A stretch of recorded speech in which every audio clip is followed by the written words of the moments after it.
Welcome to the Tradies in Business podcast with your hosts Warwick Bidwell and Nicole Cox. Divert your phone and grab a brew as Waz and Nick unpack tips, tales, secrets and stuff-ups from guests both inside and outside your trade, helping educate and inspire you to break the cycle of gut-busting and money stress and create a true trade business. I've got a confession to make before we lead into today's show. Oh, really? I do. Normally, before a show, I do a fair bit of research into who we're talking to and what we're going to talk about. But today I've done none and I was blindsided. You're welcome. I was absolutely blown away. Well, I mean, I did sort of drop you in it. Big Because time. often doing these podcasts, it's hard to keep it natural and conversational. Agree. When we've chatted to a guest and we've researched them and they've got an idea of the questions that we're going to ask. And, you know, we try as much as possible not to do that. Some people freak out when they don't know what we're going to ask them on the show. Maybe they don't trust us or something. We've got to check in history. But I'll be honest as well, today's guest was fairly spontaneous and unplanned. I literally, so I do a bit of hiking and overnight hiking, as some of you might know, and I'm in a couple of hiking groups on Facebook, and I saw today's guest actually posting on there about food prep and dehydrators and all that sort of stuff. And so I just commented about, you know, what I've done with dehydrating meals and stuff. And, you know, we had like 2 or 3 comments, discussion about different foods and how it works. And I saw that she was doing this thing called a walk of wonders. And I thought, I wonder what that's all about. And I saw a few other people comment on it. And I went and had a look and figured out that she's doing this 1,000K solo hike down on the southern coast of Western Australia. Where there are snakes. You're really fixated on that, aren't you? Yes, I am. And that not only that, which, you know, that in itself is pretty impressive, but she's decided to do it to raise awareness and funds for mental health. Which is phenomenal. But let's not forget the real clinch point here. Our guest today isn't even from Australia. No. So she's French. She's been travelling in Australia and New Zealand for the last 3 years, I think she said in the interview. She's a 29-year-old woman, single, and she's going to walk solo 1,000 Ks. With a 20-kilo pack. Yeah. I'm She's just had to blown organise away. all of her own food drops, you know, water resupply, all that sort of stuff. So, yeah, pretty amazing. And I guess, you know, even more amazing than that, and she talks about it in the interview, is her own experience with mental health and you know, I guess how that's affected her and touched her life as well from a very young age and sadly even more recently here in Australia. So yeah, this is one of those like out of nowhere interviews. We've literally slotted this into our publishing schedule because of the timing of when Sophie starts her walk. So have a listen to this episode. She speaks from the heart. Got a amazing. Fantastic message and doesn't appear to be as worried about snakes as you are, Coxie. But after you've listened to the episode, we really want to know what you think. If these are the kind of guests that you want us to be talking to, because I'd love to do some more of these kind of off-the-cuff, inspirational type podcasts, not always just about business, because we all need a bit of a kick in the bum to do things better sometimes. And this is one of those, I've got to say. But please drop by the group, Tradies in Business Facebook group. Drop us a line. There'll be a link to this show in there, so you'll find it. If you can just drop a comment on there and let us know, is this the kind of thing that you're looking for from us? Do you prefer it when we do the more educational episodes? What is it that you'd like to hear? And stick around till the end of this one. We give you all the links to actually get on board and support Sophie in her walk and also to support the fantastic organisation that is Headspace. So enjoy. Enjoy.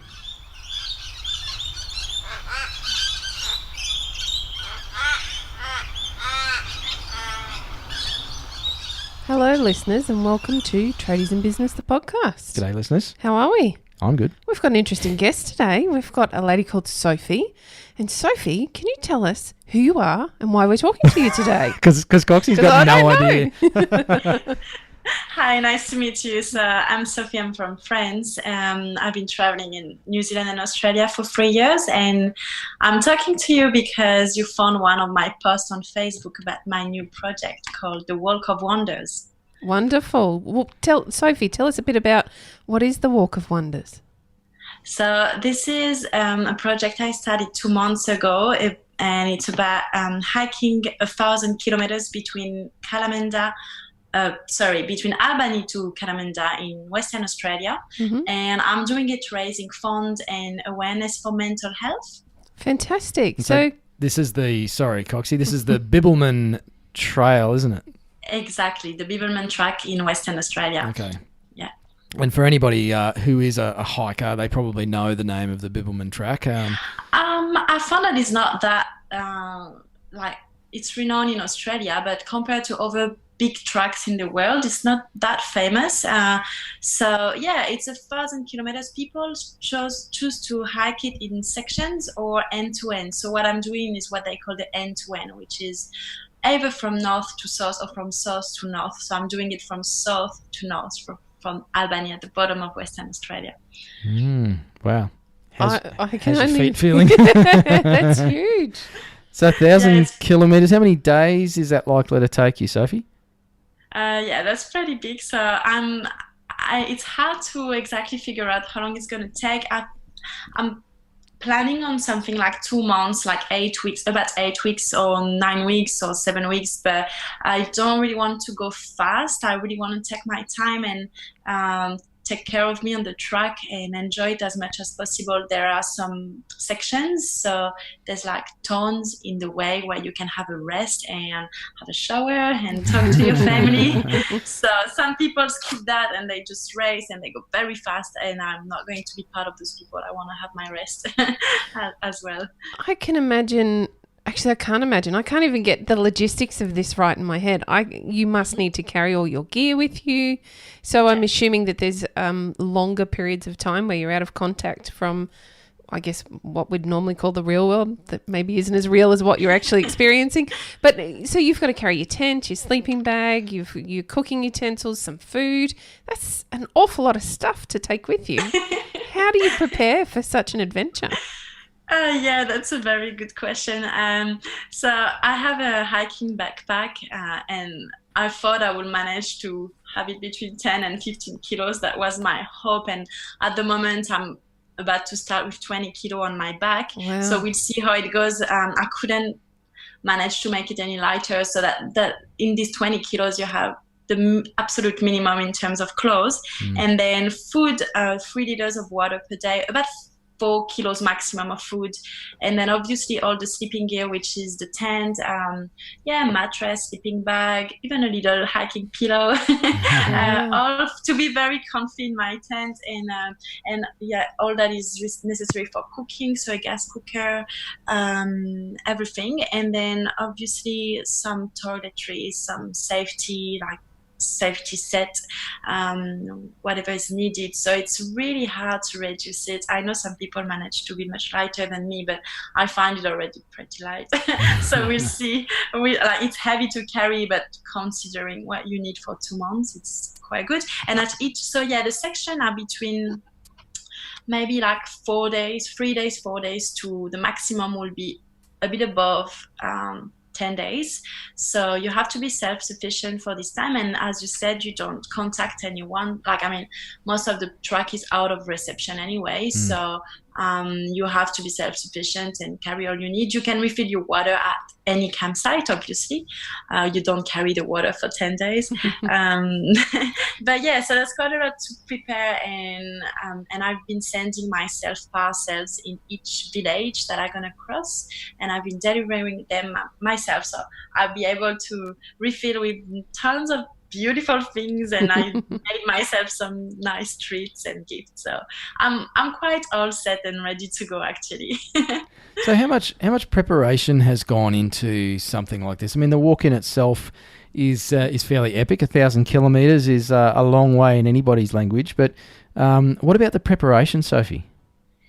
You mean the preparation physically, like the training? Yeah, and even just putting together your food parcels, your resupply parcels, researching gear and all that sort of stuff.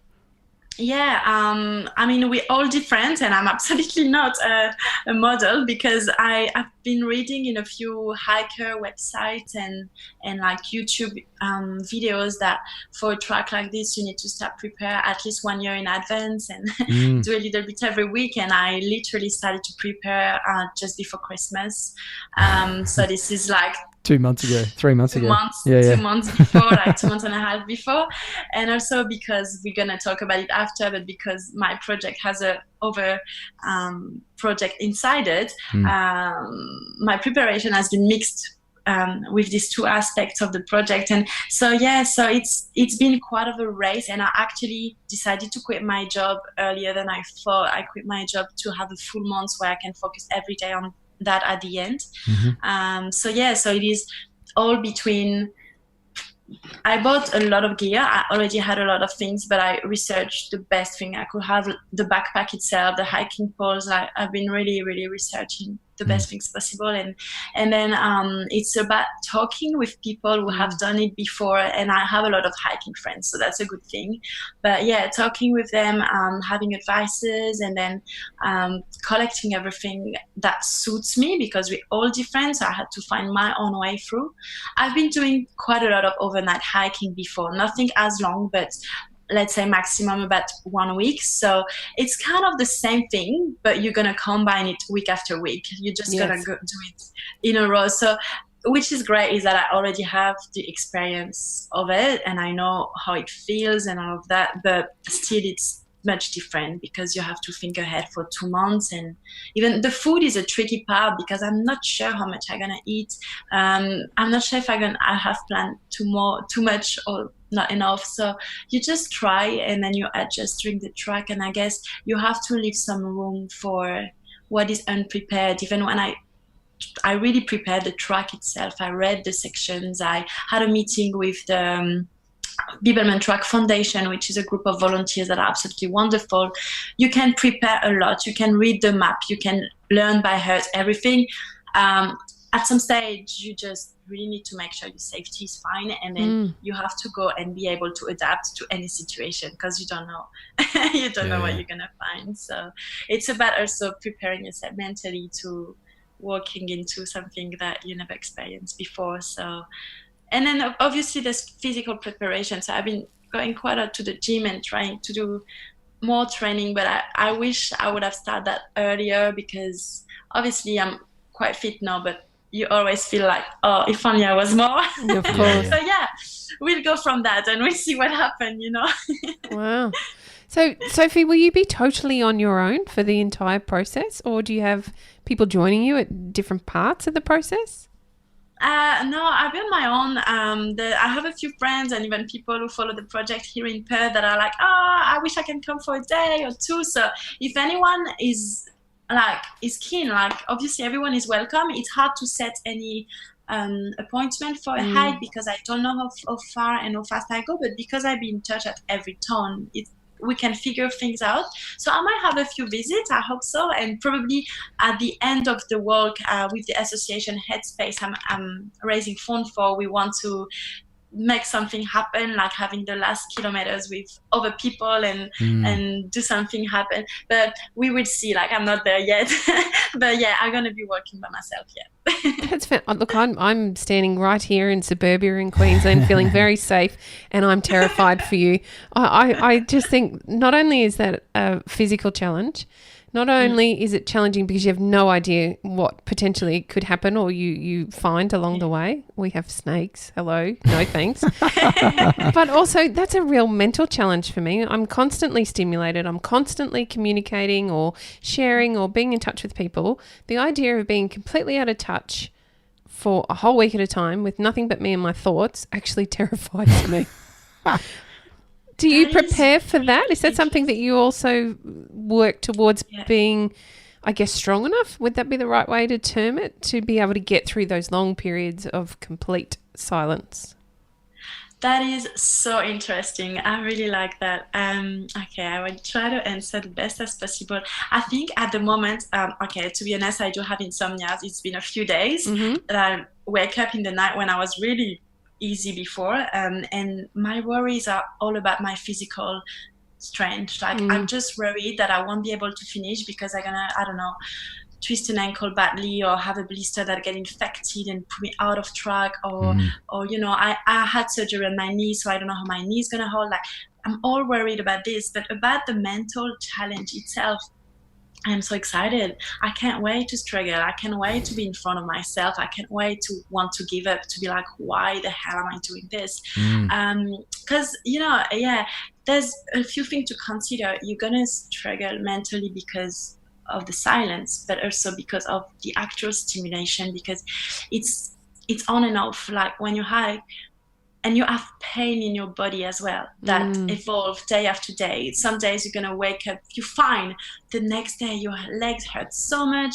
And then you just wake up in a bad mood. And then through the day you see something wonderful and you're such in a good mood, or you meet someone on the track that changed your day.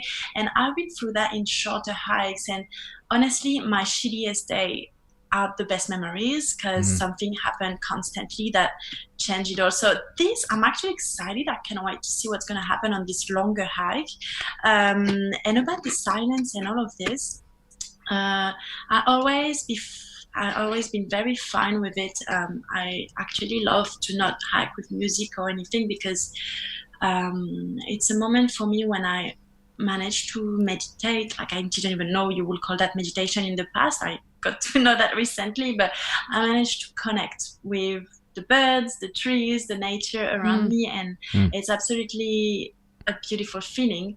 But I heard many people who did some longer hike told me you should download podcast, you should have ebook, like audiobook and stuff, because at some stage it's very hard because you start, a friend of me said, you start cleaning your room because you're going to create the stimulation in your head yourself and you're going to go through everything. And I'm like, okay, I haven't experienced that because I guess I was hiking on shorter hikes. And so I did follow her advice and I will see what happened. I did took some audiobook and podcast and we'll see if I need them to actually not face too much of this, or maybe I need to face all of that and we'll see what happens. But I think there's also a lot of stimulation because you actually start to wonder, am I on the right track? There's a noise, there's a storm coming, there's a hiker coming. I don't know. I don't know, but I'm not worried. I'm actually very curious about it. I'm much more worried of injuring myself, but I'm not worried about the mental challenge. I'm very curious about it because I know I'm not going to quit for that.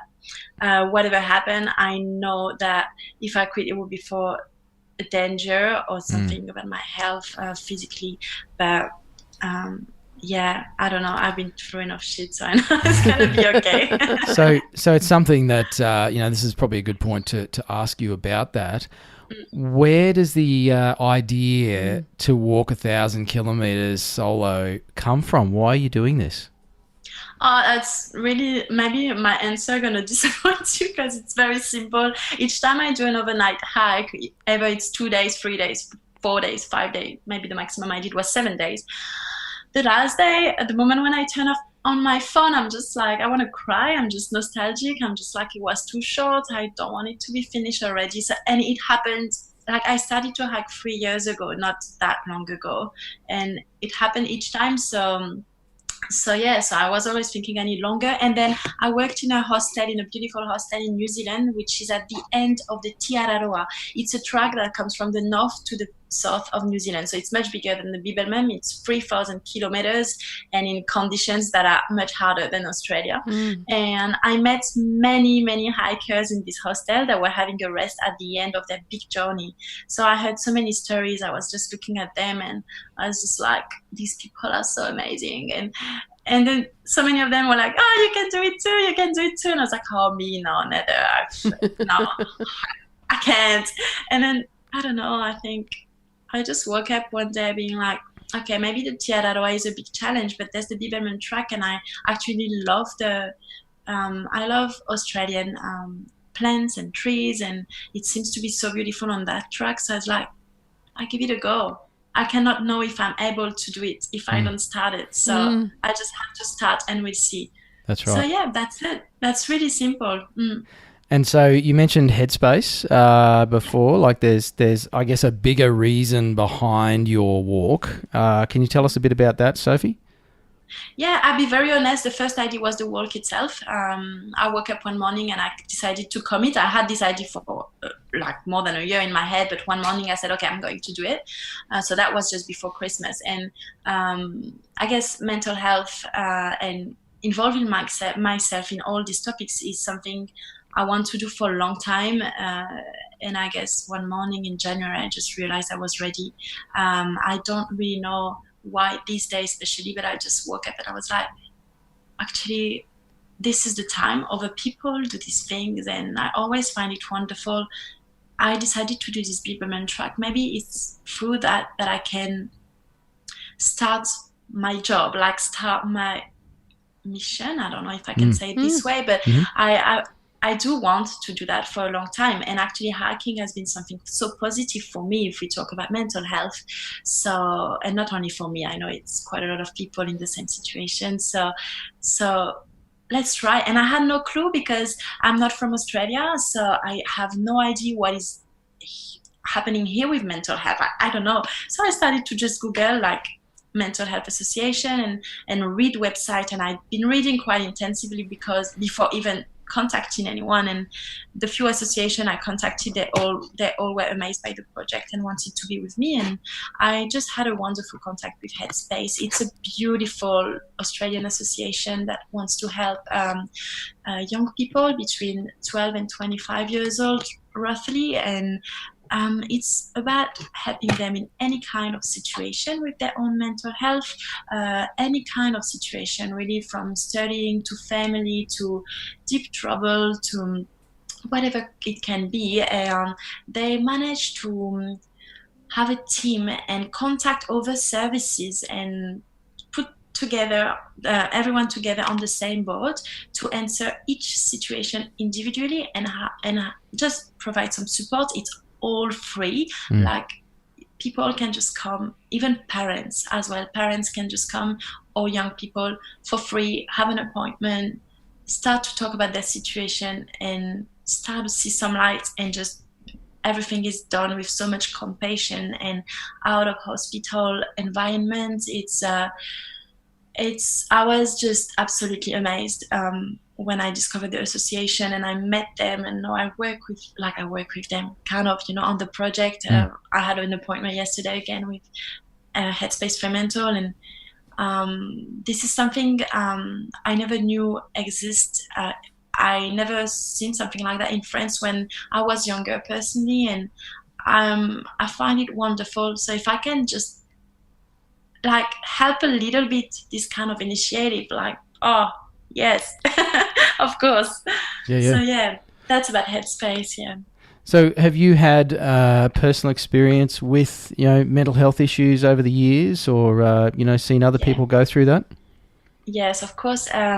So personally, I had quite a lot of challenges to face with mental health since a very young age, and until not. I don't really know when it started, when it finished, but I can definitely say that I've been myself a young mental health patient, even if I don't really like this term, but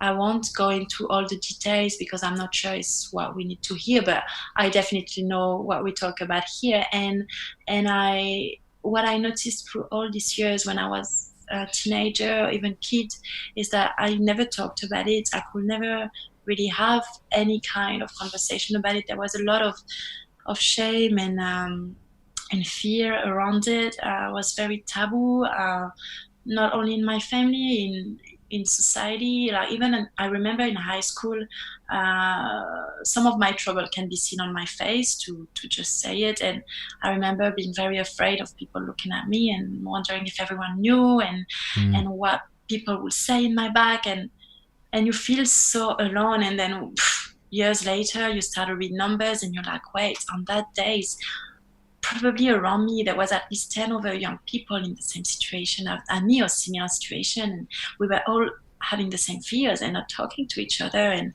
and this fear of judgment I mean, I talk in my French point of view, so I was in France, and it's extremely hard in France, the judgment and the way people look at you, and I evolved with that, and the way I went out of my own troubles has been through I've been hospitalized, and after that I decided to show everyone I was okay, because you have so much guilt, you make all your family and friends suffer. It's very, very hard, and I just wanted to show I was okay. So I don't regret that, because I managed to I moved to another city and I rebuilt myself, and that required giving up on things that were profoundly me, like writing, reading, literature. Like, I just rebuilt myself and did other things, and I'm glad I did, because it took me out, and I could see that people hadn't any idea what I was going through, and they were considering me as a normal person. So that was my whole goal, to be a normal person.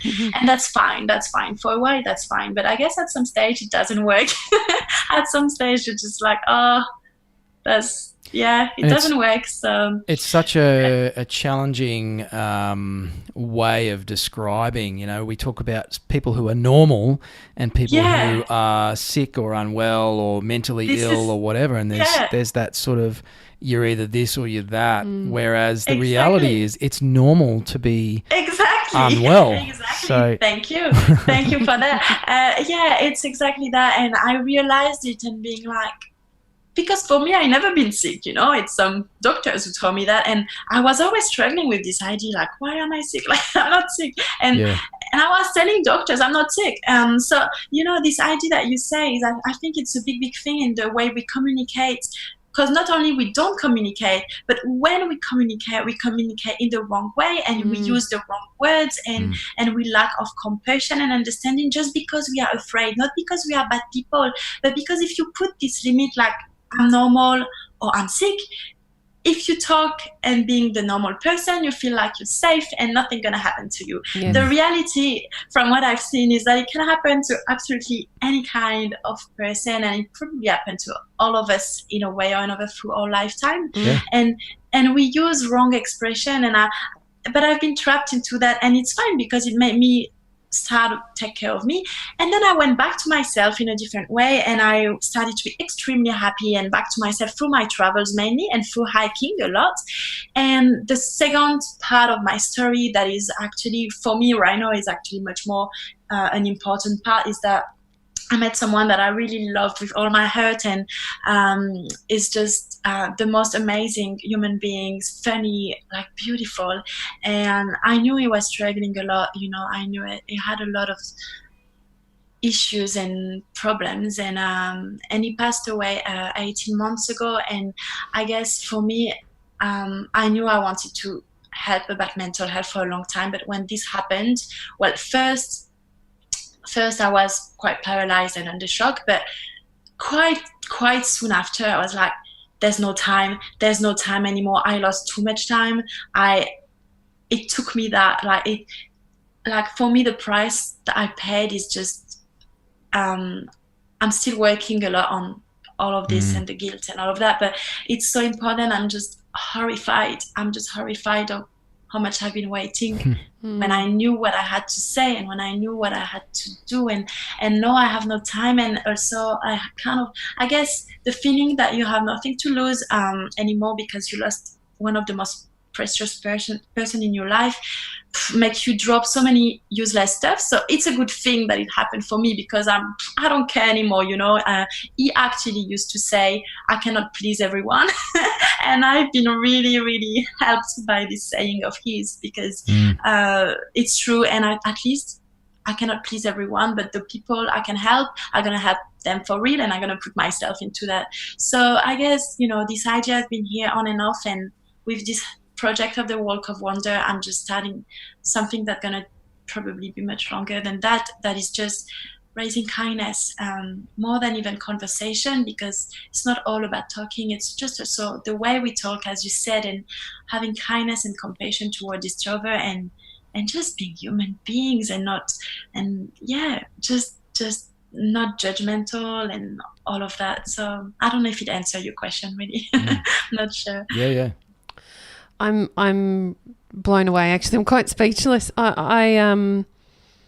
You've said so much in a very small period of time, and you've touched on so many really important issues and things that we don't talk about enough. One of the things I'd like to take back, first of all, I'd like to say what an amazing positive thing that you're doing. This is the conversation that we're having is such a positive conversation. It could be really different to the way we're talking about things today. Yeah.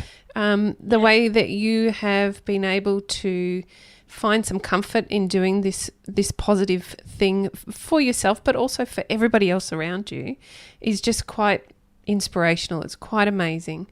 And then I want to come back to the language that we use, because you've both touched on it. It's such an important point.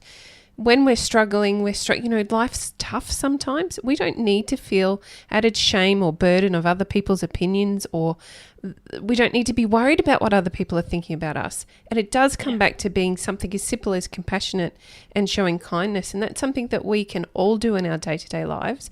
And sometimes it takes somebody like yourself standing up and having a conversation like you are today and doing what you're doing and working on your project to, I guess, shine a spotlight on something that's missing from everyday life. It's so quickly we forget just to be kind. You see it in the playground from when kids are really little all the way through to adults. Adults are the worst.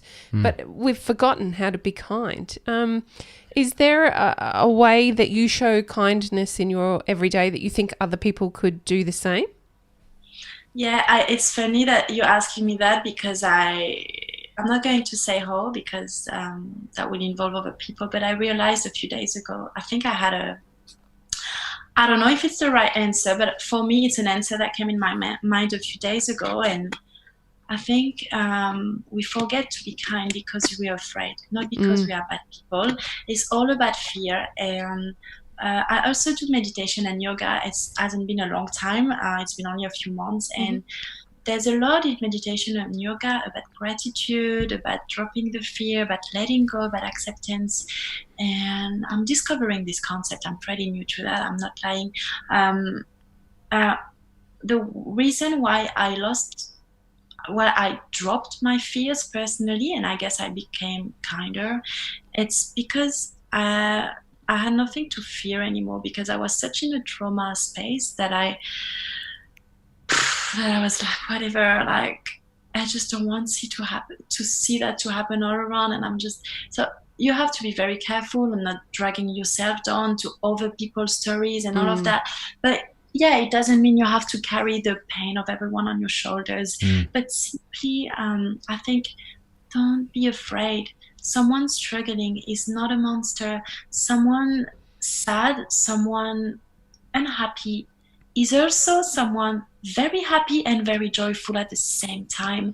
And if you are here to listen to a conversation one day, it's good, but it can also, showing support is not all about listening long stories. It's also about laughing together. If you know that someone is struggling and you're still able to joke with this person, then you're doing a wonderful job. We all have different ways to interact, and it's also about respecting ourselves. We cannot push ourselves to do stuff we're not able, with our own stories. It's hard for us to do, it can happen.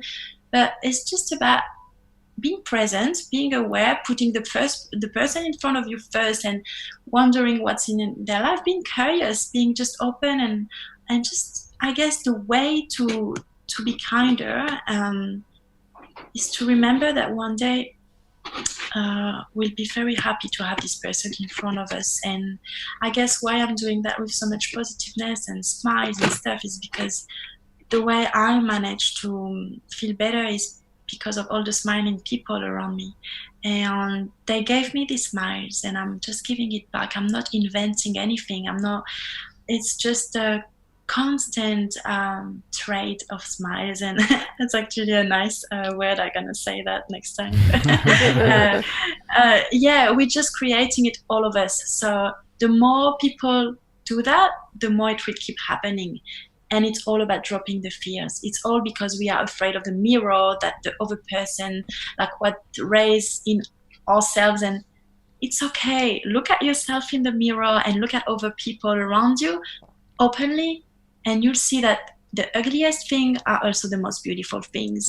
But you have to start looking. You have to start looking. The more you choose to not look, the less you're going to be kind. I don't know if it makes sense. It's hard to talk about this. Absolutely. No, well, Nicole and I have both had our own personal experiences with, our own state of mental health and people close to us, struggling and working through things to various degrees. So, it's certainly what you're saying makes a heck of a lot of sense, and we do talk about it a bit on the podcast. So it's fantastic to be chatting with you, somewhat randomly, but I don't believe in coincidences all that much. So, from a chance comment on your post in a Facebook group of hikers to chatting with you today as someone who's had sounds like some pretty deep experiences with, mental health and loss and those sorts of things, to be going out and doing something about it. And I think that's what I was so impressed with. And I don't know how old you are, but you don't look that old. So I'm 29. Okay. So, to be tackling something like this, I mean, as a woman, and to be doing it on your own, there's the potential for a whole lot of fear. And I really like that you talk about dropping fear as a way to actually be kind, because I think, acting out of fear causes us to be aggressive and, selfish and those sorts of things. And it's not a way to live a life with those around us. So I think it's a fantastic message. Yeah, I guess fears are also here to protect us. If you're afraid of a snake, it's a good thing. If you're afraid of the fire, it's a good thing. Yep. But we just have too many. So maybe it's a moment to look at them and be like, maybe this is not appropriate. And it actually turned the person in front of me into something he's not. Yeah. So yeah. Awesome. So you are supporting Headspace and raising money for Headspace. We should definitely give a shout out to, if our listeners are sort of, hearing your story and going, I'd love to support or get involved, what's the best way for them to do that, Sophie?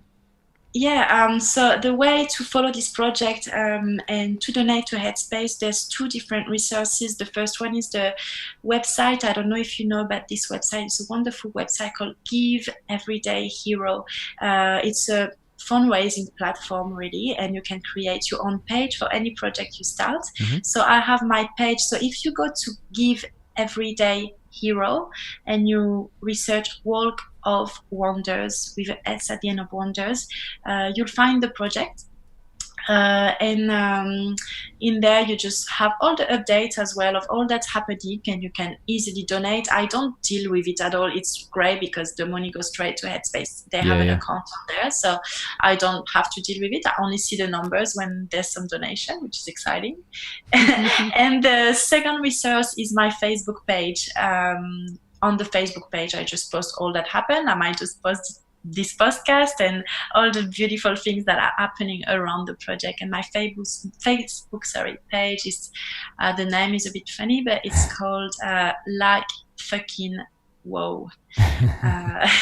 Whoa, like this name is from a book that I wrote about my story with this beautiful man that passed away, and that page was created about mental health a few months ago. I just wanted to have a page where I can post stuff because it was uncomfortable to do it on the normal Facebook. And from that I just decided to put the Walk of Wonders in there, and Walk of Wonder is whoa.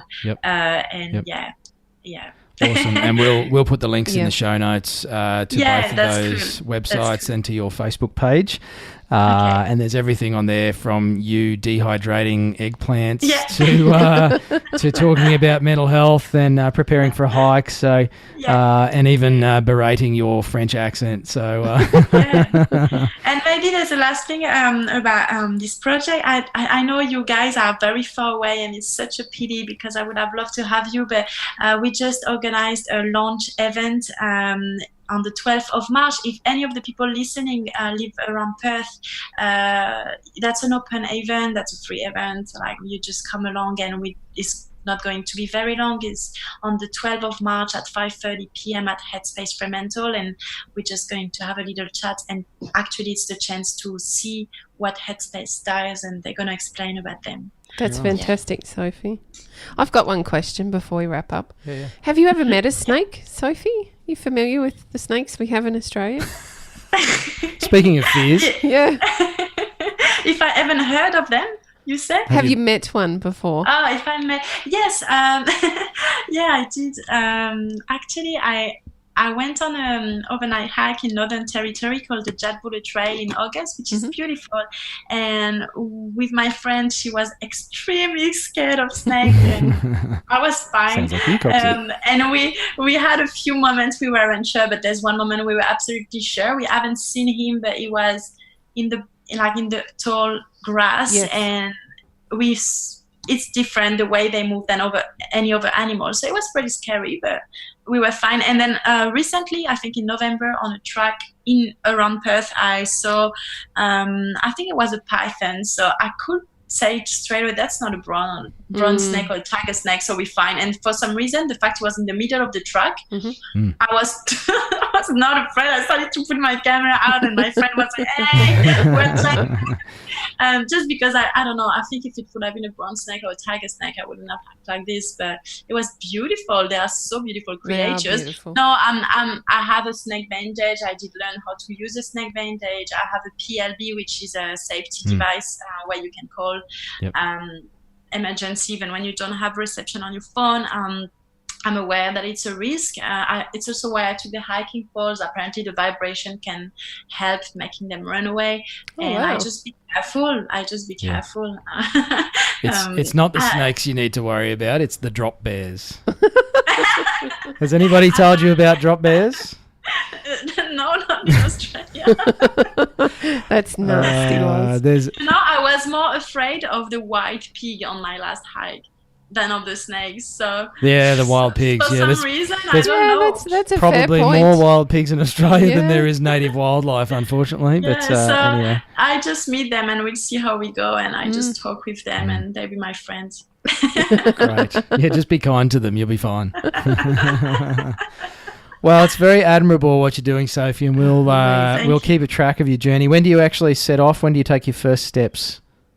The 17th of March in the morning. It's a Sunday. Sunday, 17th of March in the morning. So Great time of year. You've planned that well.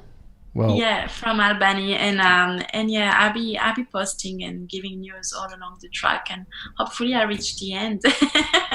well, as we say, we'll put all the links to your Facebook page and to your fundraising page in the show notes.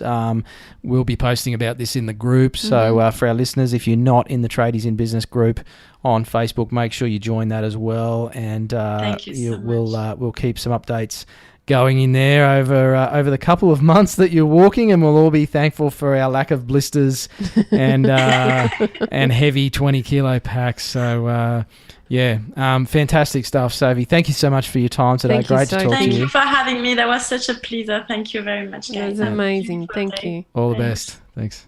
All right. Thank you. So there you go. 1,000 Ks, lots of snakes, heavy pack. Sounds like your kind of holiday, doesn't it, Coxie? Oh, yeah. It's got me written all over it. Now, if, like me, you were left wondering about the circumstances of Sophie's experience with her friend that she talked about, it's uncertain as to how she lost that person and what the circumstances were. So we did talk to her about that sort of off air. But basically, it was a tragedy, and it's obviously inspired her to do something about it. And isn't that fantastic to take a tragedy and but use that to motivate a positive? Absolutely. And, I just loved her thing about fear. If we drop our fears, it's easy to be kind. Even the ones of snakes? Yeah, I don't see you dropping your fear of snakes anytime soon. I've tried really hard, but we're just not good friends. So, make sure you go and follow Sophie's page. And it literally is like FKN Wow is the name of her Facebook page. Love it. I think you can only get away with that when you have a thick French accent. Yes. So I'm not even going to say it. But yeah, make sure you follow her page. If you're not in the Tradies in Business group on Facebook, go and join that. We'll be posting updates in there. We'll try and share some of her posts across there as much as we can throughout her walk. And of course, go and find the donate page. Again, the links are in the show notes, and we'll post it in the group as well. And if you can, donate some funds to Headspace under Sophie's Walk of Wonders campaign. And yeah, just be kind. Please be kind. Be kind to yourself and come and check out the trade desk. Hey, how good was that? I'm getting better at things. Oh, dear, oh, dear. So we've been recording premium content with some of our guests already. So some of our podcast guests are going into a little deep dive tips and tricks at the end of the public episodes. And we'll be putting those into the trade desk area in the back end of the Tradies in Business website. And the way to get access to that is simply to go to the website, check out the trade desk. It's easy to find all the buttons and the information there. And for a carton of beer a month, you can actually get access to some super special offers.